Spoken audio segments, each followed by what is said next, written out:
عباده الذين اصطفى الصلاة والسلام على أشرف الأنبياء والمرسلين وعلى آله وأصحابه أجمعين. أما بعد فأعوذ بالله من الشيطان الرجيم. بسم الله الرحمن الرحيم. قال الله تبارك وتعالى في القرآن المجيد والفرقان الحميد: يسألونك ماذا ينفقون قل ما أنفقتم من خير فللوالدين. صدق الله العظيم. إن الله وملائكته يصلون على النبي يا أيها الذين آمنوا صلوا عليه وسلموا تسليما. اللهم صل على سيدنا ومولانا محمد وأصحاب سيدنا ومولانا محمد وبارك وسلم وصلی علیہ. حمد و ثنا کے بعد قابل قدر سامعین و حاضرین، آج کی یہ خوبصورت روحانی اور وجدانی محفل جو بسلسلہ ایصال ثواب محترم المقام مرحوم مغفور محترم جناب عبدالحمید صاحب کے ایصال ثواب کے لیے اس کا انعقاد کیا گیا ہے، اللہ تعالیٰ آج کی اس خوبصورت پروقار روحانی اور وجدانی محفل کے توسل سے مرحوم کے درجات بلند فرمائے.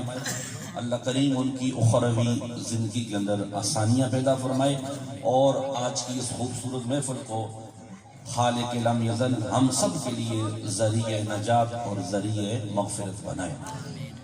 مجھ سے قبل وطن عزیز کے نامور ثنا خان جو کسی تعارف کے محتاج نہیں، جنہیں اللہ نے بڑی عزتوں سے نوازا، انتہائی مشہور و معروف و مصروف ثنا خان محترم جناب عثمان گلطرف نقشبندی، آپ انتہائی خوبصورت انداز کے اندر برگاہ خیر الانام کے اندر اپنی حاضری لگا رہے تھے. اللہ تعالیٰ آپ کی آواز کے اندر سوز و قداز کے اندر مزید برکتیں اور وسعتیں عطا فرمائے. محترم انصر بھائی اور ان کے دیگر جتنے بھی برادر ہیں، انہوں نے آج کی یہ خوبصورت محفل کا انعقاد کیا. دعا فرمائے اللہ ان سب کی کوشش کو، کاوش کو اپنی پاک برگاہ کے اندر قبول و منظور فرمائے. وقت کافی بیت چکا ہے، لیکن یقیناً یہ جو وقت ہے یہ آپ کا وقت کبھی ضائع ہونے والا نہیں. یہی قیمتی وقت ہے. ہم قیمتی وقت وہ سمجھتے ہیں جو ہوٹل میں بیٹھ کے یا گپ شپ میں یا دوستوں کے ساتھ بیٹھ کر گزرے. آپ کا یہ وقت یقیناً ہوٹل میں بیٹھ کر، گلی میں کھڑے ہو کے، فیس بک یوز کر کے، انٹرنیٹ یوز کر کے بھی گزر سکتا تھا، گھر میں بیٹھ کر بھی، دکان پہ بیٹھ کر بھی. لیکن کتنے خوش نصیب ہیں، آپ کا یہ وقت ہوٹل میں بیٹھ کر نہیں، گلی میں کھڑے ہو کر نہیں، کوئی گیم کھیل کر نہیں، بلکہ اللہ اور اس کے رسول کے ذکر کے اندر گزر رہا ہے. ایک دو باتیں باپ کے حوالے سے، ایک بات میں نے عظمت والدین کے حوالے سے، باپ کی شان کیا ہے، ایک بات میں نے ختم نبوت کے حوالے سے، اور ایک بات میں نے جناب سیدنا صدیق اکبر کے حوالے سے. یہ تین باتیں کر کے انشاءاللہ بس گفتگو ختم ہو جائے گی، پھر ہم دعا کی طرف جائیں. پہلی بات عظمت والدین کے حوالے سے سماعت فرمائیں. امام نبہانی پوری توجہ کے ساتھ اگر آپ یہ بات سنیں گے، میں یقین سے کہتا ہوں کہ انشاءاللہ آپ کا ایمان تازہ ہوگا. امام نبہانی وہ شخص ہے جو بیک وقت محدث بھی ہے، توجہ، مفسر بھی ہے، مفکر بھی ہے، فقی بھی ہے، اور اپنے وقت کا امام بھی ہے. بے شمار آپ کے شاگرد ہیں. ایک وقت آیا 18 شاگردوں نے آپ کے خواب دیکھے، اور خواب کیا تھی؟ آپ کی داڑھی کے اندر ہیرے اور جواہرات چمک رہے ہیں، اور چہرہ چودھویں کے چاند کی طرح چمک اور دمک رہا ہے. طالب علموں نے، شاگردوں نے یہ خواب دیکھی. اب سب حیران تھے، کیا مطلب، کیا ایسا کیا عمل کیا ہے استادوں نے کہ داڑھی میں ہیرے اور جواہرات چمک رہے ہیں، چہرہ چودھویں کی چاند کی طرح چمک رہا ہے. 18 دن مسلسل شاگرد یہ خواب دیکھتے رہے. وہ جو میرے نبی کے غلاموں، اب سمجھ نہیں آ رہی تھی استادوں سے پوچھے کون. ہر روز شاگرد یہ خواب دیکھ رہے ہیں. ایک دن ایک شاگرد نے کہا، یار آج میں ہمت کرتا ہوں، آج میں استادوں سے سوال کرتا ہوں کہ آخر ایسا کون سا عمل ہے جو ہمارے استادوں نے کیا ہے اور ان کی داڑھی کے اندر ہیرے اور جواہرات چمک رہے ہیں اور چہرہ چودھویں کے چاند کی طرح چمک رہا ہے. شاگرد گیا استادوں کے پاس، استاد جی ایک بات میں نے پوچھنی. ہم نے خواب دیکھا ہے اور خواب کے اندر یہ چیز دیکھی ہے، آپ کی داڑھی کے اندر ہیرے اور جواہرات چمک رہے ہیں اور چہرہ چودھویں کے چاند کی طرح چمک رہا ہے۔ استادوں نے کہا بیٹا چھوڑ اس بات کو، وجہ میں یہ میرا اور میرے رب کا معاملہ ہے۔ فرمایا نہیں، بتا دیں 18 دن سے ہم مسلسل یہ خواب دیکھ رہے ہیں۔ انہوں نے کہا اچھا سننا چاہتے ہو، پھر باقی شاگردوں کو بلاؤ۔ سارے شاگرد سامنے آ گئے اور فرمایا میرا باپ بوڑھا ہے، وہ چل نہیں سکتا، چرپائی پہ لیٹا ہے، میں روزانہ اس کے پاس جاتا ہوں، اس کا سر دباتا ہوں، اس کے ہاتھ دباتا ہوں، اس کی ٹانگیں دباتا ہوں، شعر بھی سنتے ہیں، میاں صاحب کا کلام بھی سنتے ہیں، سارا کچھ سنتے ہیں۔ کبھی کبھی یہ باتیں سنا کریں، انشاءاللہ آپ کو بڑی فائدہ دے گی۔ وہ کانوں کے چسکے کے لیے آپ سنتے ہیں، ایک کان سنا دوسرے کان سے نکال دیا، یہ وہ باتیں ہیں جو اپنے دل میں جگہ دیں، آپ انشاءاللہ آپ کو کام آئیں گے۔ سر دباتا ہوں، ٹانگیں دباتا ہوں، ہاتھ دباتا ہوں، روزانہ میں یہ ڈیوٹی دیتا ہوں۔ لیکن ایک دن ایسا آیا، میں گھر میں گیا، باپ چرپائی پہ لیٹا ہوا ہے اور وہ سو گئے، ان کی آنکھ لگ گئی۔ پہلے میں نے سر کو دبایا، پھر میں نے ہاتھوں کو دبایا، ٹانگوں کو دبایا، جب میں پاؤں کے قریب گیا، باپ کی پاؤں کی تلیوں کے ساتھ ریت کے ذرات لگے ہوئے تھے۔ میں سوچتا رہا اگر میں نے ہاتھوں سے ریت کے ذرات صاف کیے تو باپ کی آنکھ کھل جائے گی، ایسا کیا کیا جائے؟ میں قریب ہوا، قریب ہو کر میں نے اپنی داڑھی کے بالوں کے ساتھ بال کی باپ کی پاؤں کی تلیوں سے لگنے والے ریت کے ذرات کو میں نے یہ داڑھی کے بالوں کے ساتھ صاف کرنا شروع کر دیا۔ جس کو بات سمجھ آئیے وہ بولو محبت سے سبحان اللہ۔ داڑھی کے بالوں سے میں نے باپ کے پاؤں کی تلیوں سے لگنے والے ریت کے ذرات کو صاف کیا۔ کہا بیٹا سنو، جب میں صاف کر رہا تھا نا، وہ جو ریت کے ذرات تھے نا، وہ کچھ میری داڑھی کے اندر لگ گئے تھے، وہ ریت کے ذرات میری داڑھی کے اندر رہ گئے تھے۔ فرمایا وہ دن ہے اور یہ دن ہے، وہ جو ریت کے ذرات تھے، وہ ریت کے ذرات آج تک میری داڑھی کے اندر ہیرے اور جواہرات بن کر چمک رہے ہیں۔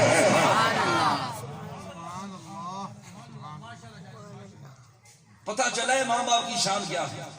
میں نے کہا بیٹا گھر میں آؤ نا، باپ لیٹا ہو، بیٹا کہاں ہے؟ وہ فلاں پیر کے دربار میں گیا، جھاڑو دے رہا ہے۔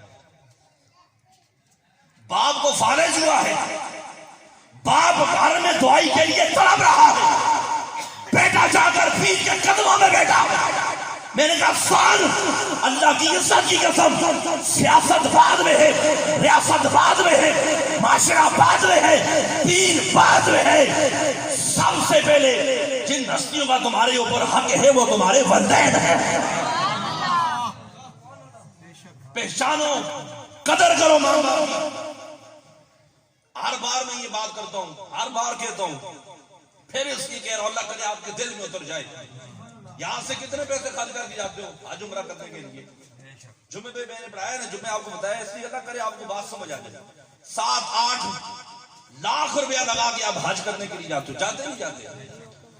کوئی بندہ اٹھ کے مجھے آگے یہ گارنٹی دے سکتا ہے اللہ تعالیٰ نے اس کے حج کو قبول کر لیے؟ سارے بولو پیچھے تک۔ کوئی بندہ یہ گارنٹی دے سکتا ہے کہ رب نے اس کے عمرے کو قبول کر لیا؟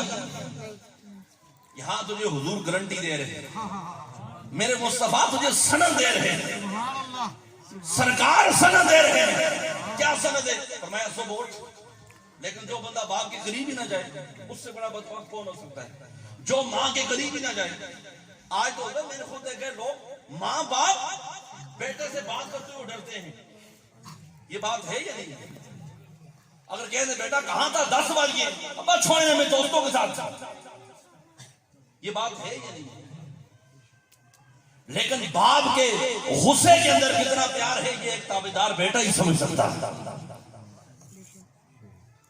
یہاں حضور گارنٹی دے رہے ہیں کیا؟ فرمایا صبح اٹھ باپ کے سامنے جا، صبح اٹھ ماں کے سامنے جا۔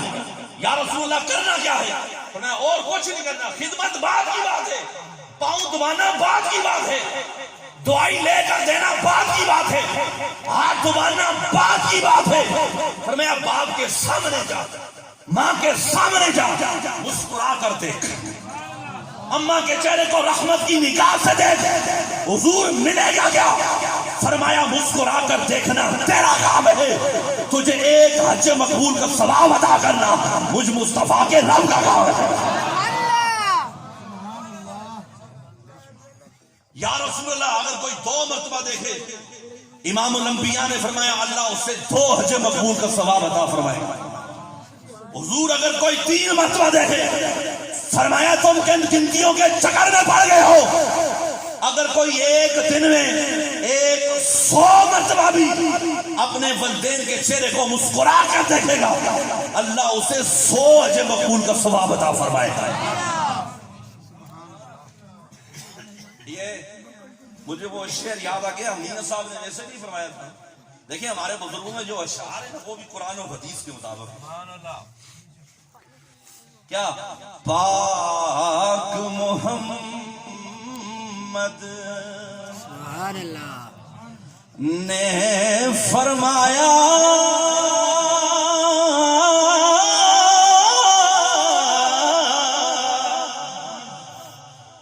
کر لو خدمت مادی،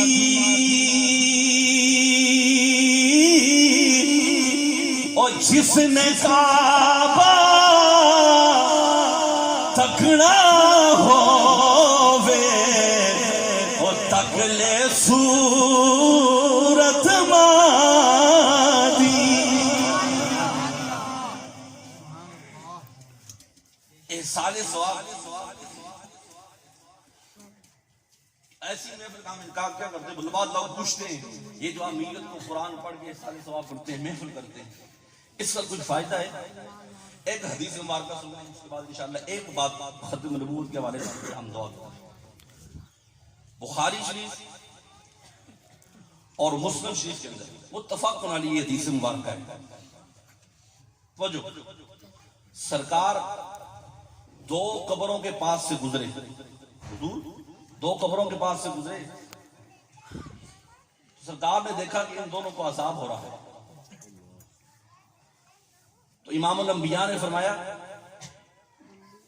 ایک درخت کی ایک ٹہنی لا کر مجھے دو، سب تر ٹہنی، حضور نے اس کے 2 ٹکڑے کیے، ایک ٹہنی ایک قبر پر، ایک ٹہنی دوسری قبر پر لگا دی۔ اور امام نووی نے اس حدیث کی شرح کے اندر لکھا ہے یہ ٹہنی لگانے کا مقصد کیا تھا؟ فرمایا درخت وَإِن مِّن شَيْءٍ إِلَّا يُسَبِّحُ بِحَمْدِهِ، کائنات کے اندر کوئی چیز ایسی نہیں جو اللہ کی حمد بیان نہ کرتی ہو، درخت بھی یہ ٹہنیاں بھی اللہ کی حمد بیان کرتی، تسبیح و تہلیلات کرتی۔ یہ ایک حدیث مبارکہ کہ ہمیں یہ بھی ملتا ہے کہ درخت اس وقت کاٹ دیا جاتا ہے جب وہ اللہ کی حمد سے غافل ہو جاتا ہے۔ پہلی بات تو یہ ہے نا، امام الانبیاء کو باعث سے کھڑے ہو کر اندر کیسے پتا چلا قبر والوں کو عذاب ہو رہا ہے؟ بولو محمد سبحان اللہ۔ یہ عقیدہ دیکھنا، حضور باہر ہیں، قبر کے اندر کیسے سرکار نے دیکھ لیا؟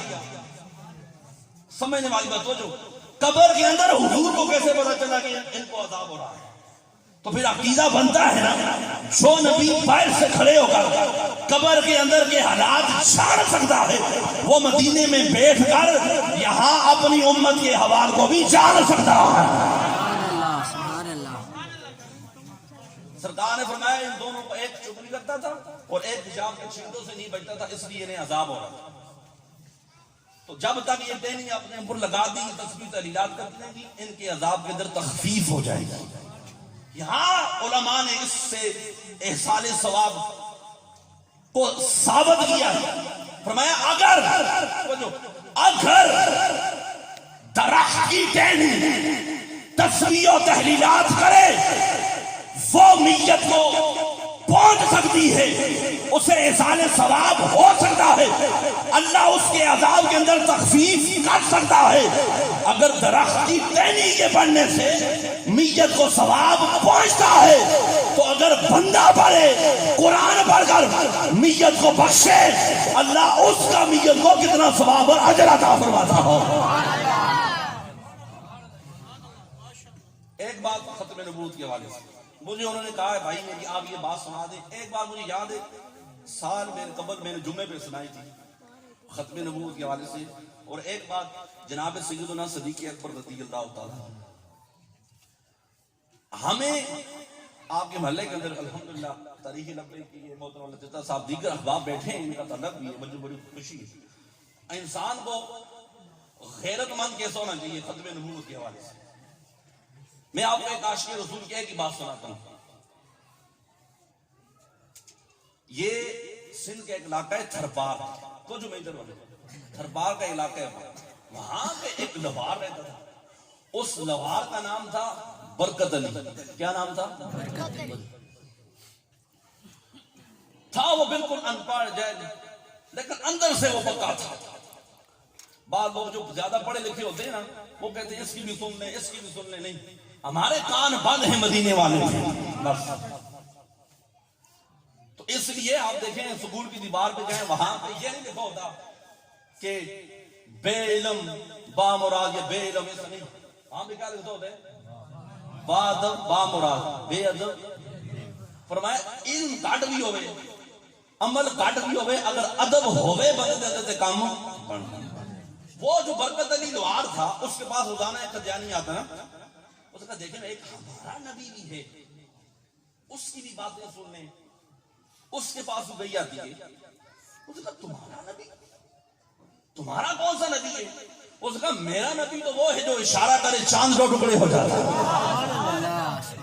میرا نبی تو وہ ہے جو اشارہ کرے سورج واپس آ جاتا ہے. تیرا نبی کہاں سے ہو گیا؟ ایک دن گزرا, دوسرا دن, روزانہ وہ چکر لگاتا ہے برکت علی کے پاس قدیانی. دوسرا, تیسرا, چوتھا, پانچواں, چھٹا. جب ساتواں دن گزرا نا, جو ہی وہ گیٹ سے انٹر اسے اپنے بھائی کو آواز دی, اور احمد علی دروازہ بند کر. آج میں دیکھتا ہوں ان قدیانی کہاں بھاگتا ہے. اب وہ برکت علی کلواڑا اور وار تھا, کلواڑا ایسے تیز کر رہا تھا, اس نے کلواڑا ایسے اٹھایا ہوا ہے اور وہ قدیانی کے پیچھے بھاگ رہا ہے. اور دیکھا قدیانی بھاگ, آج جتنا بھاگنا ہے مجھے چھوڑ کر ہی. پیچھے پیچھے برکت علی, آگے آگے وہ قدیانی. ایسے کام رہا, ایسے جملہ صاحب ذکر جو میرے نبی کے عاشق بیٹھے, آپ کو یہاں پہ ایک جملہ دے رہا ہوں اور توجہ سے سننا اور جملے کی چس لینے آپ اور داد دینی ہوگی. یہاں قدیانی ایسے کام رہے تھے. کافر کامتا ہے, کافر, سارے بولو کافر, کافر, کافر کامتا ہے. ہو نبی کا عاشق ٹانگیں نہ بھی ہوں تو پورے کفر کو للکارتا ہے. سبحان اللہ, سبحان اللہ.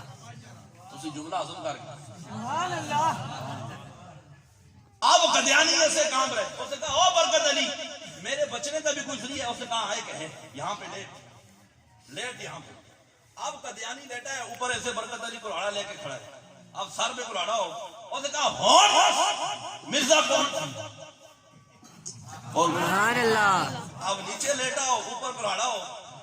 اس نے کہا ہون مرزا کون تھی؟ نہیں پتا اسے کیا. اب ظاہر ہوتا پتا ہے آپ کو گڑبڑ کروں گا چھوڑنا نہیں. اس نے کہا کون سی؟ پکا کتے کا پتر سی, پکا خنزیر تھا, پکا لعنتی تھا. اس نے کہا پکیا, ہاں. اسے کہا کھڑا ہو, کھڑا ہو. اس نے کہا آپ قدیانی کا حاصل لے لیا. اب وہ خود لیٹ گیا برکت علی. اب سننا ایک عاشق کی داستان, ہمیں کیسا غیرت مند ہونا چاہیے. اور کہا ایک کلہاڑا پکڑ, مجھ سے میرے نبی کے بارے میں پہلے پوچھنا نا, پہلا میرے بازو کاٹ. بولو محبت سے سبحان اللہ. یہ اعلیٰ حضرت کا یہ شعر کس بات ہے؟ سب سے اولا ہوا ہمارا نبی. سارے بولو ہمارا نبی. سب سے اولا ہوا ہمارا نبی. آخر میں ہمارا نبی نے کسی بندے کا ہاتھ بیچ رہے ہیں, اس کی زبان سے ہمارے نبی نے نعرہ لگایا. اور نے کہا پہلے میرا بازو کاٹ, پھر میری ٹانگ کاٹ, پھر مجھ سے میرے نبی کے بارے میں پوچھ, میرے جسم کے ٹکڑے ٹکڑے کر دے. آواز پھر بھی یہی آئے گی, سب سے اولا ہو آلہ.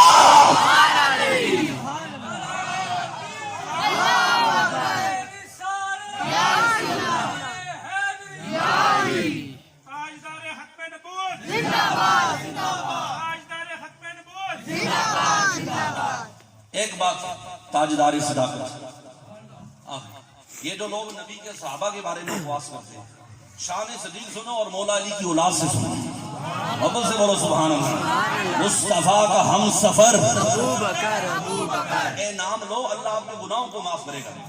مصطفیٰ کا ہم سفر، مصطفیٰ کا ہم سفر، ابو بکر ابو بکر۔ علی کرتے ہیں الحمدللہ۔ یہ روایت ہے جناب سیدنا صدیق اکبر رضی اللہ تعالیٰ عنہ حضرت مولا علی آ رہے تھے سامنے سے، صدیق اکبر بڑے خوش تھے۔ مولا علی نے فرمایا آج آپ بڑے خوش نے فرمایا کیوں؟ خوشی کی بات ہے نا، میں ابھی حضور سے سن کے آ رہا ہوں کہ جنت میں وہی جائے گا جسے علی ٹکٹ عطا فرمایا۔ فرمایا آپ نے شاید پوری بات نہیں سنی، آپ نے شاید پوری بات نہیں سنی، اگلی بات میں بتاتا ہوں۔ فرمایا کیا؟ فرمایا حضور نے مجھے یہ بھی فرمایا تھا علی ٹکٹ اسے ہی عطا فرمانا جس کے دل میں ابو بکر کی محبت ہوگی۔ یہ میں ان لوگوں کی کتابوں سے آپ کو بات بتا رہا ہوں جو بکواس کرتے ہیں نبی کے صحابہ کے بارے میں۔ انہوں نے یہ لکھا ہے کہ جو شخص امام حسین کے روضے سے 30 میل دور پہ مرے اس کی قبر ہو وہ شخص جنتی ہے۔ وہ کیا ہے؟ امام حسین کے روضے سے 30 میل دور پہ۔ میں نے کہا ہم تو مانتے ہیں، یہ تو تیرا عقیدہ ہے شیخ صاحب۔ میں نے کہا ہمارا عقیدہ یہ ہے کہ جس کے دل میں امام حسین کی محبت ہو وہ یہاں شکریال میں بھی مرے وہ بھی جنتی ہے۔ 30 میل تو دور کی بات ہے۔ ہمارا عقیدہ تو یہ اگر حسین کی محبت دل میں ہو 30 میل دور کی بات ہے، وہ شکریال میں بھی مرے وہ کیا ہے۔ اللہ کرے آپ کو یہ بات سمجھ آ جائے۔ شان صدیق اکبر میں بہت بڑا جملہ ہے۔ میں نے کہا اگر یوں تو یہ مانتا ہے، اگر تو یہ مانتا ہے جو حسین کے روضے سے 30 میل دور پہ مرے وہ جنتی ہے، تو پھر جو حسین کے نانا کے پہلو میں لیٹا ہو اس صدیق کی شان کا عالم کیا ہو۔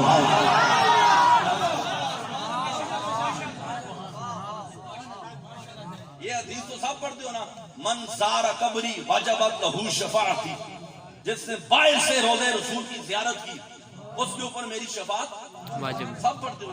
میں نے کہا اللہ تجھے ہدایت دے، جو بائر سے روضے رسول کو دیکھے اس کے اوپر حضور کی شفاعت واجب ہے، تو جو اندر پہلو میں مصطفیٰ میں لیٹا ہوا۔ آج بھی اسلام مقروض ہے صدیق اکبر کا۔ جب اسلام لائے تو 40,000 دینار کے مالک تھے آپ۔ 40,000 کے 1 کروڑ بنتے ہیں یہاں پاکستانی رقم۔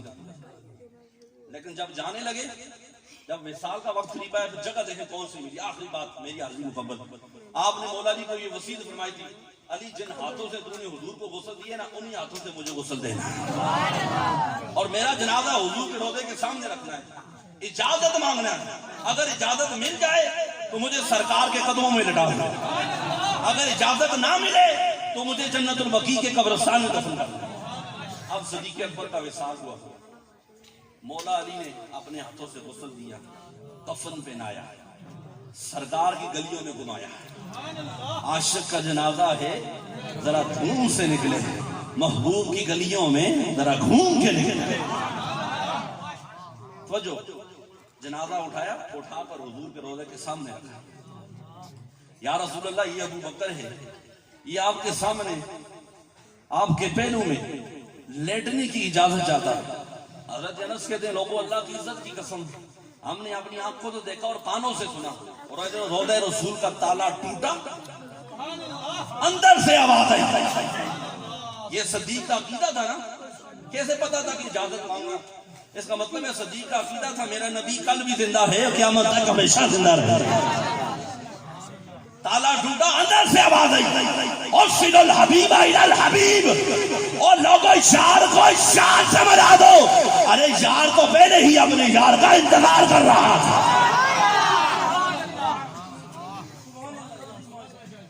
اتنی وفا حضور سے ضرور کر کے جانا، اتنی محبت ضرور کر کے جانا۔ جب قبر میں جاؤ نا تو فرشتے پوچھے ما کنت تقول فی حق ھذا الرجل، دنیا کے اندر رہ کر اس ہستی کے بارے میں تیرا کیا عقیدہ تھا، تیرا کیا نظریہ تھا، تیری کیا سوچ تھی، تیری کیا فکر تھی؟